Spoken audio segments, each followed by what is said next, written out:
cumprimentar a todos com a paz e a graça do Senhor e Salvador Jesus Cristo. Compartilhar uma palavra que me veio da parte de Deus nessa madrugada, e o título da mensagem de hoje é A Igreja de Cristo e a Apostasia Moral e Espiritual. Então, para começar essa mensagem, vamos ler então Rute 2, do 8 ao 12, que diz o seguinte: Então disse Boaz a Rute: Ouve, filha minha, não vás colher em outro campo, nem tampouco passes daqui, porém aqui ficarás com as minhas moças. Os teus olhos estarão atentos no campo que cegarem, e irás após elas. Não dei ordens aos moços que não te molestem? Tendo tu sede, vai aos vasos e bebe do que os moços tirarem.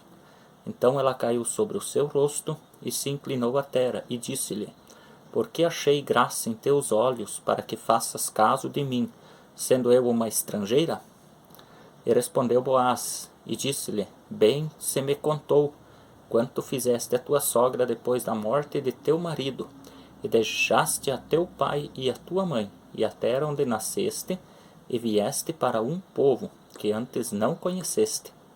O Senhor retribua o teu feito, e te seja concedido pleno galardão da parte do Senhor Deus de Israel, sob cujas asas te vieste abrigar. Vamos fechar os olhos e orar ao Senhor. Senhor, nosso Deus, nosso Pai, te agradecemos, Senhor, por essa mensagem. Que essa mensagem, Senhor, possa ser uma mensagem de avivamento, Senhor, de despertar. Que essa mensagem possa despertar quem está morto espiritualmente, quem está dormindo espiritualmente, Senhor.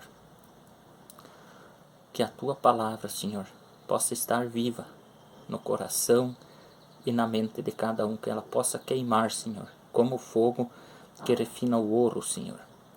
Que essa tua palavra, Senhor, possa penetrar no coração dessas pessoas, na mente dessas pessoas, Senhor. Em nome de Jesus, Senhor, faça essa mensagem alcançar o maior número possível de pessoas, Senhor. E especialmente aquelas pessoas que precisam ouvir da tua mensagem. Para a tua honra e para a tua glória, Senhor. Amém. Então, meus irmãos, a gente vê aqui que Rute, ela era estrangeira na terra de Moabe, né, ali na terra onde ela estava peregrinando.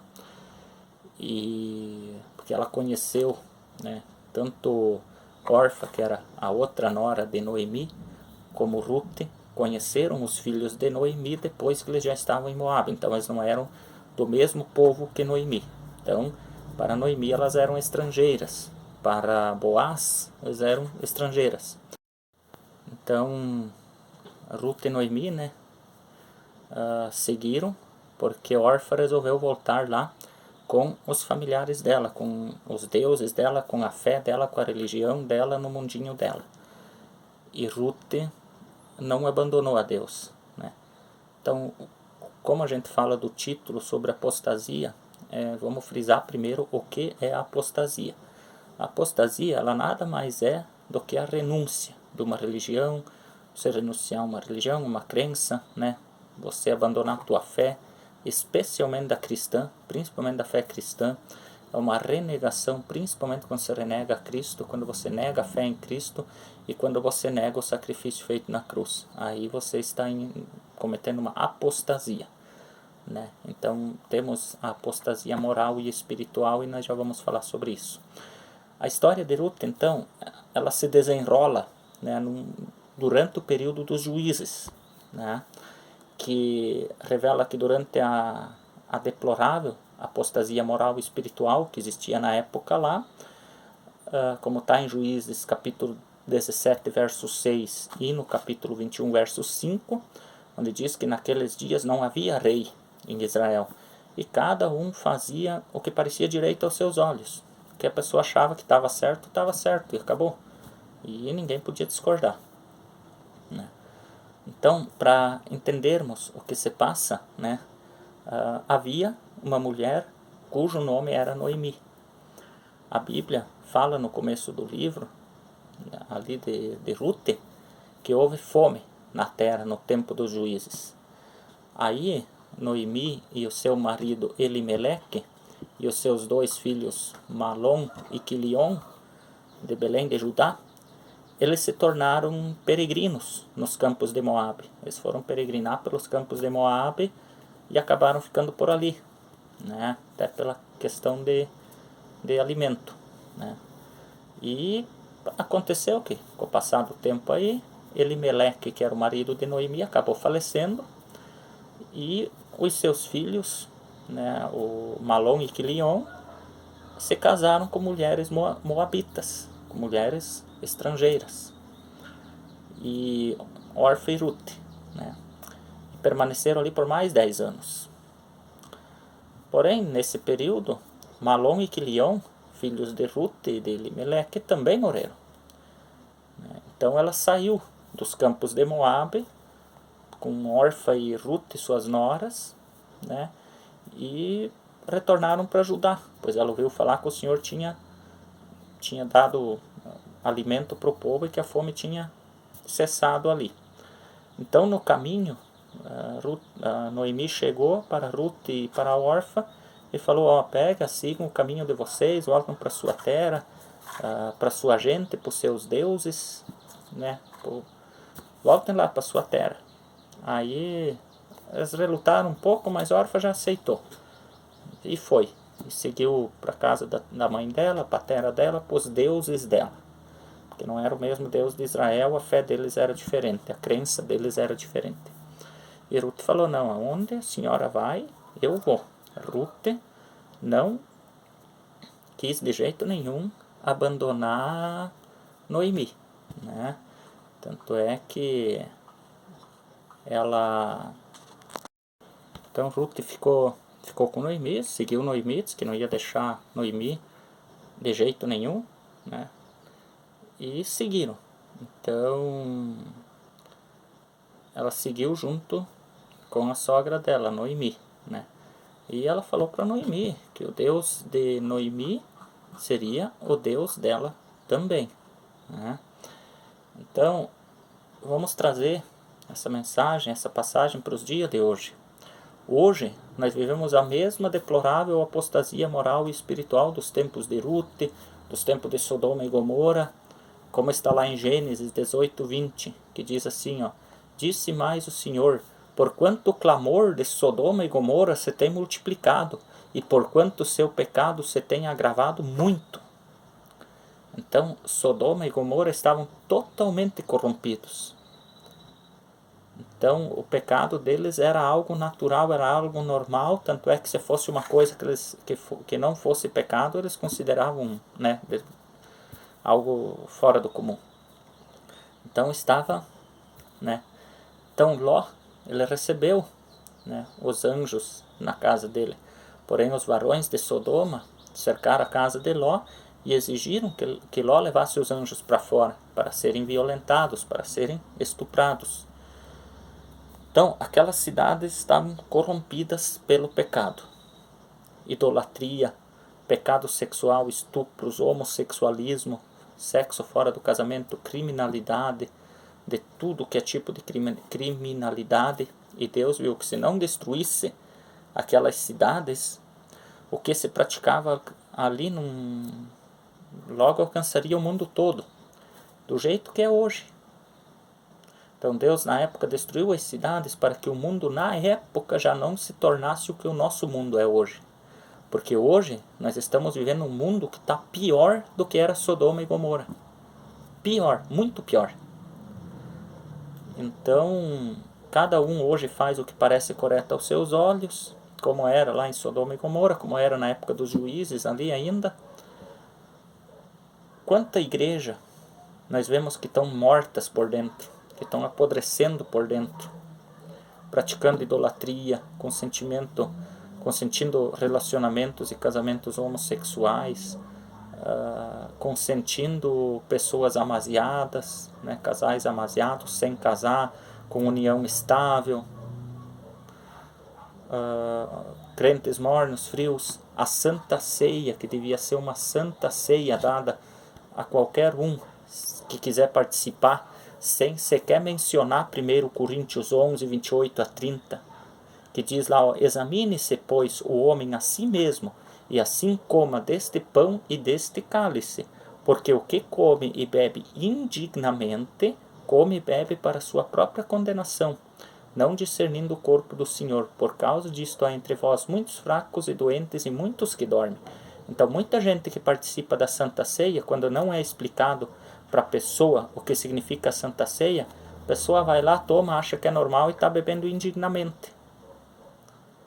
Porque a pessoa tem que se examinar primeiro. Ela diz, né?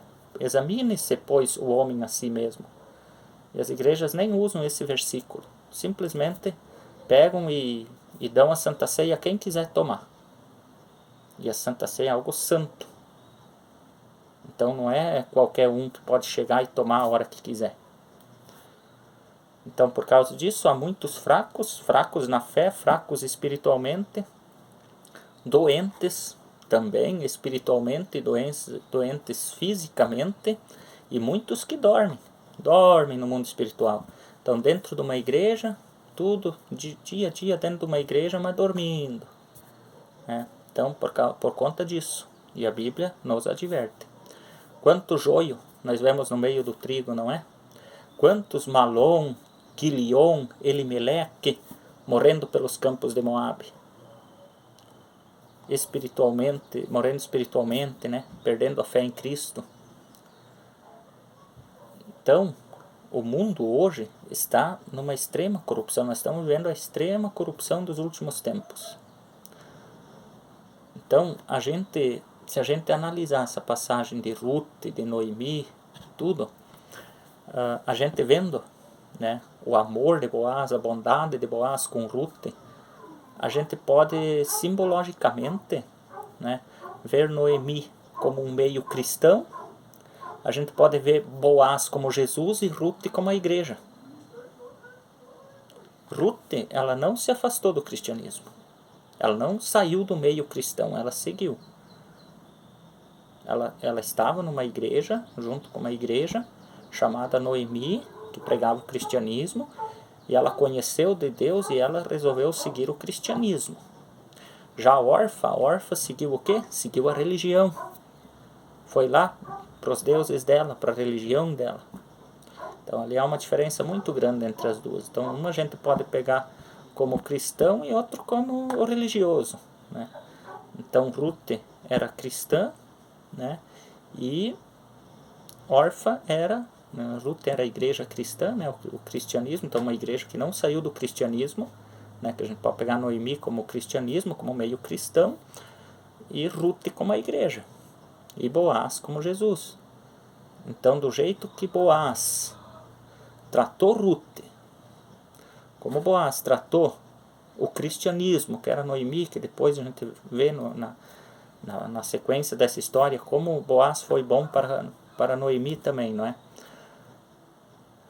Então, é do mesmo jeito que Jesus, ele ama, ele é bom com quem pratica o cristianismo.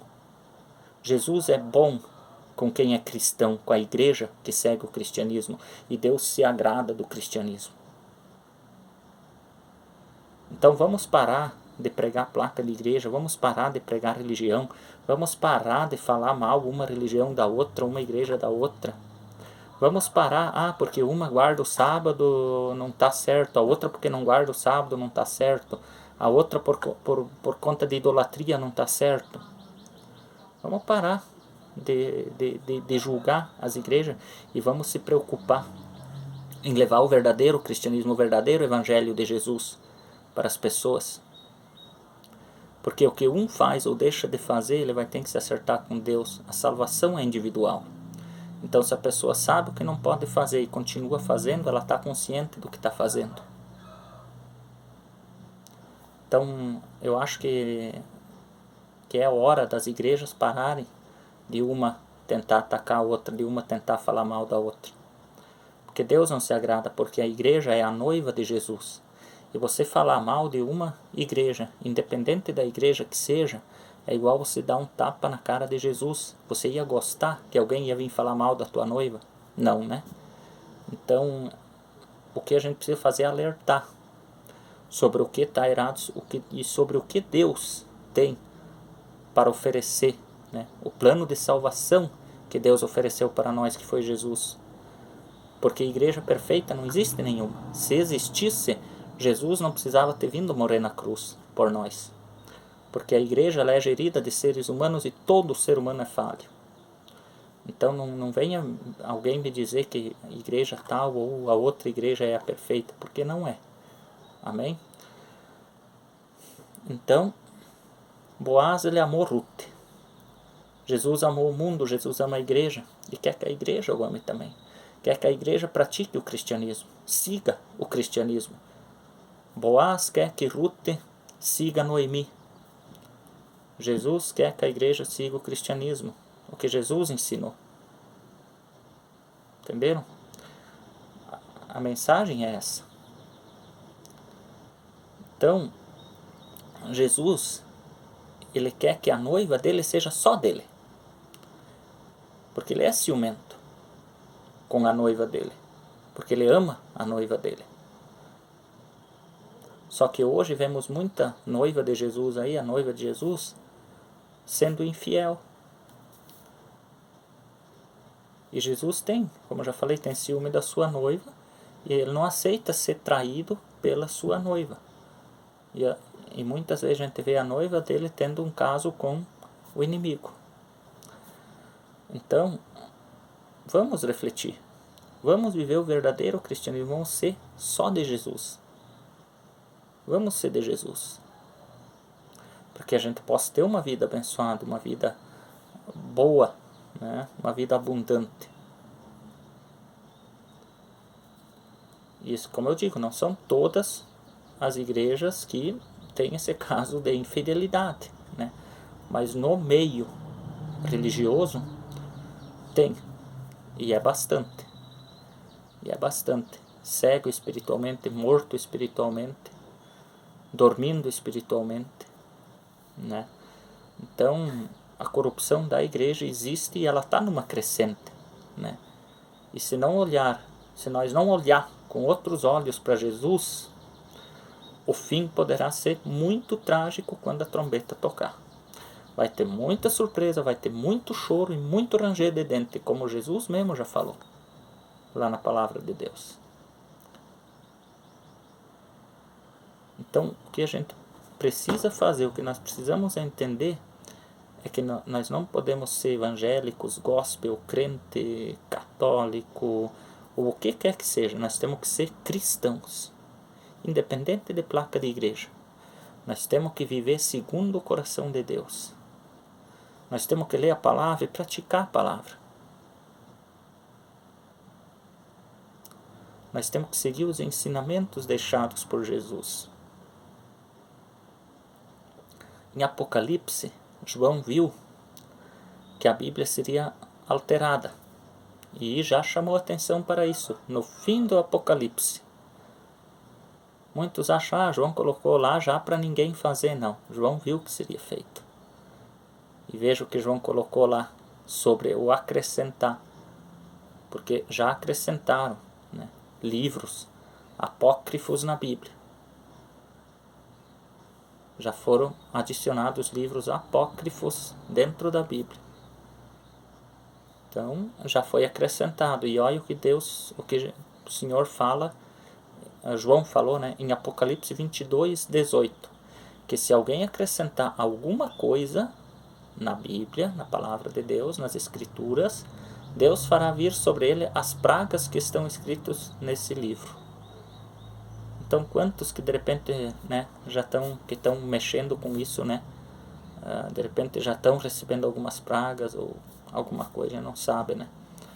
Só que agora, além de acrescentarem, eles querem tirar. Eles vão fazer uma readequação na Bíblia, eles vão escrever a Bíblia como estava lá em Juízes, né?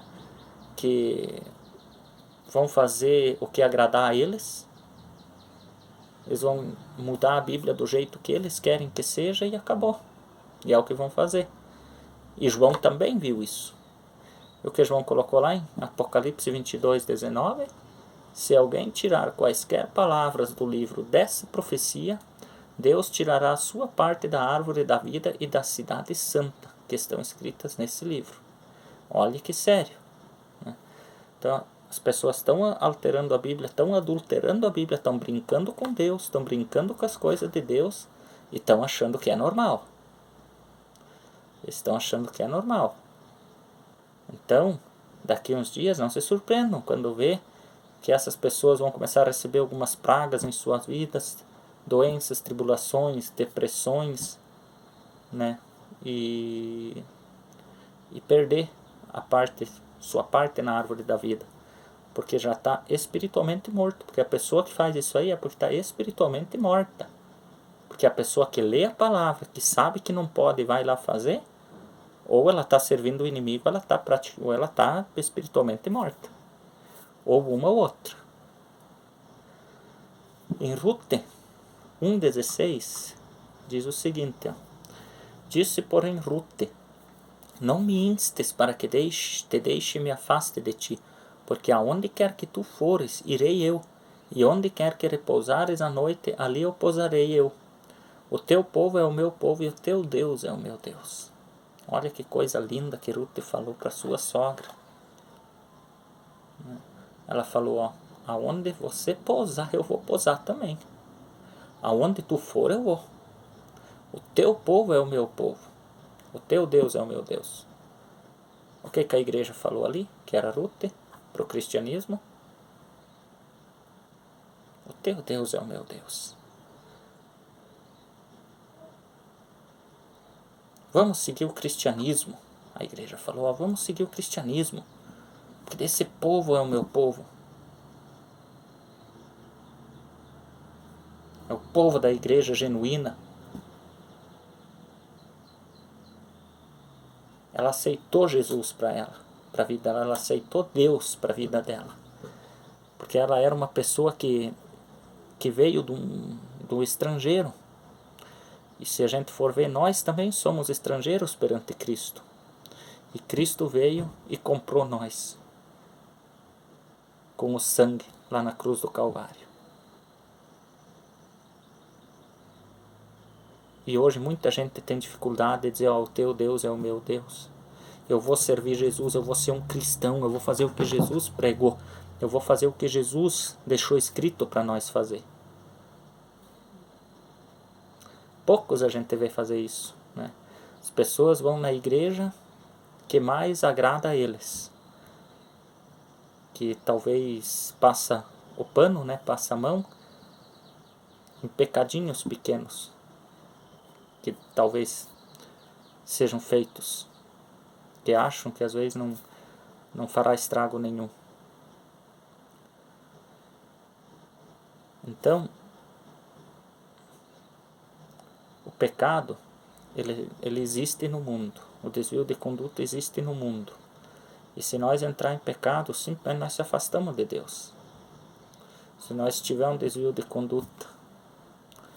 Então vamos seguir firmes, cabeça erguida, olhar para a cruz, olhar para Jesus, né? E vamos seguir. Então assim, Noemi, né, como eu já falei, ela havia falado para as noras voltarem, né? Orfa voltou lá para o mundinho dela, que fazia os gostos dela, né? O que parecia bom aos olhos dela. Mas Rute não, Rute disse: não, vou nessa luta com você. Eu vou seguir essa luta contigo. Eu vou seguir. Por aonde quer que você for, aonde quer que você vá dormir, eu vou dormir também. O teu povo é o meu povo, o teu Deus é o meu Deus. E certamente, né, nesse caminho ela foi conduzida por conhecer o cristianismo, por conhecer Noemi, por intermédio de Noemi, por intermédio do ensinamento cristão, ela aceitou servir a Deus. Às vezes nós passamos por provas, né, para ver se o caminhar com Cristo é verdadeiro, firme, ou é só superficial, assim como de Orfa. Porque Orfa e Ruth, elas andavam com Noemi. A nossa vida na igreja, ela é igual a de Orfa ou a de Ruth, né? Orfa, qualquer luta, ela volta para o mundo, para a idolatria, para o pecado. Ou pode ser igual a de Ruth, né? Que mesmo na adversidade se mantém firme. Qual vida é a tua dentro da igreja, dentro do cristianismo, dentro do caminho com Deus? Você é órfã ou você é Ruth? Como? Como é a tua vida? É igual a de órfã, igual a de Ruth? Ruth é a igreja que segue o cristianismo. Órfã, a que não aguentou as provas, as dificuldades e voltou para o mundo dela, lá para a família dela, para o povo dela, abandonou o cristianismo, abandonou a fé cristã. Deus, o que Ele espera de nós? Deus olha para nós e quer que nós sejamos ceifeiros na seara dele. Igual aqueles ceifeiros de Boaz. Sejamos ceifeiros bons e justos. Que quando uma pessoa está no nosso caminho, a gente possa fazer o que Boaz fez para Ruth e Noemi. Né? Então, as lutas elas vêm, né? E Ruth não desistiu, e ela teve a recompensa dela. A igreja, né, que somos nós, que é eu, você, que formamos a igreja, que se manter firme, será chamada de noiva de Jesus. A igreja é a noiva de Jesus. Só que precisa ser limpa, imaculada, lavada no sangue do Cordeiro, e não se desviar dos princípios cristãos, como a gente vê que muita igreja se desvia dos princípios cristãos. Então Ruth foi aos campos de Moabe colher espigas, né? E Boaz, quando viu ela, disse: vem aqui você, colha só nos meus campos, não vá para os outros campos, porque lá tem gente má, e numa dessas, de repente, eles possam fazer mal a você. Então colha só no nosso campo, pode colher só no meu campo aí. Então ele zelando, ele cuidando da igreja. Jesus cuidando da igreja, Jesus cuida da igreja. Então Jesus aconselha, fique só na minha área aqui, fica só sob a minha proteção, fica só embaixo das minhas mãos, que nada vai te acontecer. Agora, se você sair, se você ir para o campo dos outros, que não são meus, você vai se arrebentar. É isso que ele quer dizer. E foi o que Boaz falou para Ruth. Diz, fique aí, aqui tem o suficiente para você. E Ruth foi abençoada, porque Boaz deu ordens aos segadores para deixar ela ajuntar livremente e deixar ainda cair algumas espigas a mais. E para não incomodá-la, para não censurá-la. Então, a igreja, ela precisa estar empenhada na seara do Senhor. Aí o Senhor vê, acha graça aos olhos e a toma para ser sua noiva. Não pense você que é porque uma placa de igreja que é noiva de Jesus. Não. Perfeita, como falei, nenhuma é. Mas temos que andar o máximo próximo do que Jesus ensinou, para a gente poder ser considerado cristão, ser considerado noiva de Jesus, resistir ao pecado. Então o Senhor chega para a igreja hoje e Ele diz para colher nos campos dele, né? Diga, venha, venha, venha, colha nos meus campos.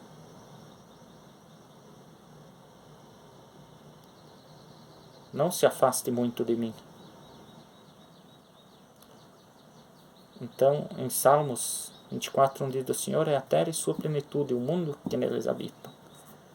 Então, vamos Vamos percorrer as terras do Senhor, a seara do Senhor. Vamos ser, né, os ceifeiros. Mateus 9, 35 ao 38, diz assim, ó, e percorria Jesus todas as cidades e aldeias, ensinando nas sinagogas deles, e pregando o evangelho do reino, e curando todas as enfermidades e moléstias entre o povo. E vendo a multidão, teve grande compaixão deles, porque andavam desgarados e errantes como ovelha que não tem pastor. Então disse aos discípulos, a seara é realmente grande, mas poucos são os ceifeiros. Rogai, pois, ao Senhor da seara que mande ceifeiros para a sua seara. Então, o que ele quis dizer isso? Ele quis falar sobre os verdadeiros ceifeiros, os verdadeiros líderes cristãos, que mantêm os princípios cristãos. Porque se nós olharmos de um modo geral, ceifeiros são muitos, tanta igreja que tem. Dentro de uma cidade, quanta igreja não tem? Então, ceifeiros tem. Mas e quantos são os ceifeiros corretos? Os ceifeiros que estão fazendo a vontade de Deus, que estão pregando o verdadeiro evangelho? Quantos? Então, tem muitos ali que vão estar orientando o povo a perder o foco, a desviar o foco. Entendeu? E vão levar o caminho errado. Onde alguns pecadinhos são aceitos, como eu já falei antes, um pecadinho daqui, outro pecadinho de lá, pouca coisa, né? Outras já são mais liberais, já aceitam casamento gay, já aceitam união estável, já aceitam o casal viver junto sem casar, amaziados, ajuntados, né? Então praticam idolatria, tem vários pecados maiores que são aceitos também, né? E o Senhor não se agrada disso. Como eu sempre falo, o pecado nos afasta de Deus. E foi pelo nosso pecado que Jesus morreu na cruz. Jesus morreu antes de nós pecar. Nós nem tínhamos pecado, Jesus já morreu lá porque sabia que nós ia vir ao mundo e nós ia pecar, como realmente acontece, né? Então, alguns falham na Santa Ceia, como eu já falei antes, outros no adultério, outros na idolatria, bebedice, né? Exageram no gole, acham que beber é normal, é coisa de macho, coisa de homem, né? Quando na verdade é para a própria vergonha, né? E o povo acreditando naquilo que parece agradável aos seus olhos, né? E vão se perdendo pelo caminho e ficando cada vez mais longe da salvação. Mateus 13, de 24 a 30, uma parábola que diz assim, propôs-lhe outra parábola dizendo, o reino dos céus é igual ao homem que semeia boa semente no seu campo, mas dormindo os homens veio o inimigo e semeou o joio no meio do trigo e retirou-se. E quando a erva cresceu e frutificou, apareceu também o joio. E os servos do pai de família, indo ter com ele, disseram-lhe, Senhor, não semeaste tu no teu campo boa semente, por que tem então joio? E ele lhes disse, um inimigo é quem fez isso. E os servos lhe disseram, queres, pois, que vamos arrancá-lo? Ele, porém, lhes disse, não, para que ao colher o joio não arranqueis também o trigo com ele.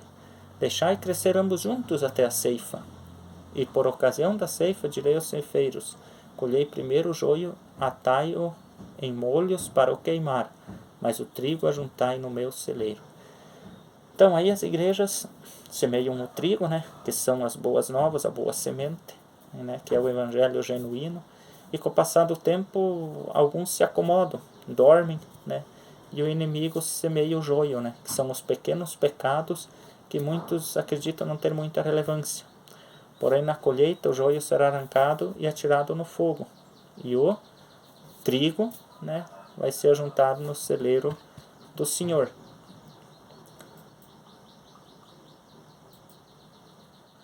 Então, hoje, o cenário atual, ele retrata o vazio espiritual do povo, né? Como lidamos com o nosso vazio espiritual? Quando nós sentimos que de repente às vezes Deus está longe, ausente, distante, que não temos nenhum sinal da presença de Deus ou da misericórdia dele. Quais deuses fabricamos para nos proteger? Certamente, né, nós vemos com muito espanto e indignação como uma geração que presenciou, né, os milagres de Deus. Isso eu já comentei esses dias. No Êxodo, né, seria capaz de fazer o que fez. Tudo que o povo viu Deus fazer, desde a retirada do Egito, tudo, né, atravessou o Mar Vermelho em seco, abriu o Mar Vermelho em dois, fez passar uma estrada seca pelo meio. Quando chegaram do outro lado, Deus fechou o mar, matou os egípcios. Era coluna de fogo à noite, uma nuvem durante o dia, né? Mandava maná, mandava carne, fazia brotar água nas rochas, apareceu para o povo, né? Então, falando para o povo, né, que pediram, né, que estava bom, que era para Deus falar para Moisés, que eles iam acreditar em Moisés. Então, assim, eles tinham provas tão concretas da presença de Deus ali, da existência de Deus, e ainda assim duvidavam. Ainda assim eles não acreditavam, muitas vezes ficavam em dúvida. Então, vocês imaginam nós hoje, que nós estamos vivendo um mundo totalmente diferente do que na época, né? Então, de repente, hoje você fica indignado com o que o povo de Israel fez na época, né? E esquece de olhar para a tua vida. Como está a tua vida com Cristo? Como está a tua vida cristã? Como está a tua vida na igreja, nos caminhos de Deus, com teus colegas, familiares, com teu semelhante, né? Então, vendo isso que o povo fez, né? Os milagres que Deus fez, né? E talvez muita gente olhe isso com indignação, só que não observa que nós mesmos hoje criamos deuses ou proteções quando não sentimos que Deus não está agindo ou não sabemos o que aconteceu, né? Então a gente tem que ter muito cuidado, né?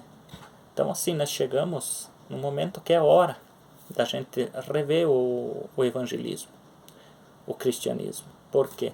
Porque ser crente, ser evangélico, gospel, católico não garante salvação de ninguém. O que nos aproxima de Deus e garante a nossa salvação é sermos cristãos, viver mais próximo do que Jesus fez e aceitar o sacrifício de Jesus lá na cruz. Aceitar o sangue derramado lá na cruz. Então, o número de crentes hoje em volta ao mundo, de evangélicos, de tudo, aumentou muito, né? Aumentou muito mesmo. Só que os cristãos diminuiu.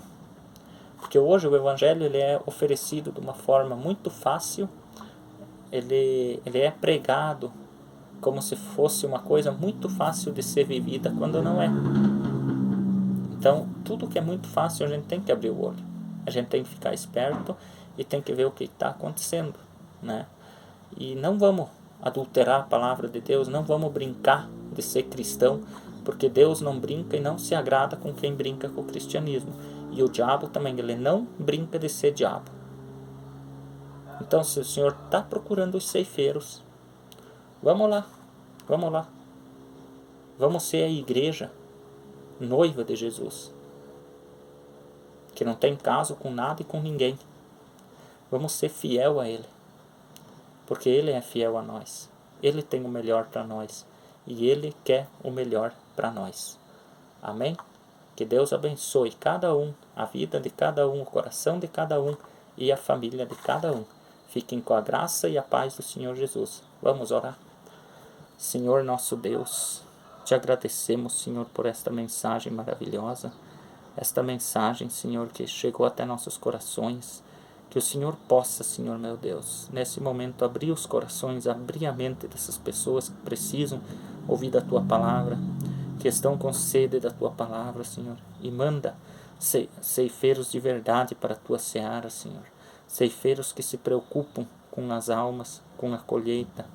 Em nome de Jesus, Senhor, nós te pedimos, Senhor, que o Senhor esteja à frente de cada um, Senhor, que nesse momento precisa, de cada igreja, Senhor, que talvez tenha um pequeno desvio do cristianismo. Que o Senhor faça essas pessoas, essas lideranças, cair em si, se despertarem e ver aonde que estão errando, para que a partir dali eles possam acertar seus passos. Em nome de Jesus, Senhor, assim nós oramos e te agradecemos. Amém. Amém, meus queridos. Fiquem com Deus e até a próxima.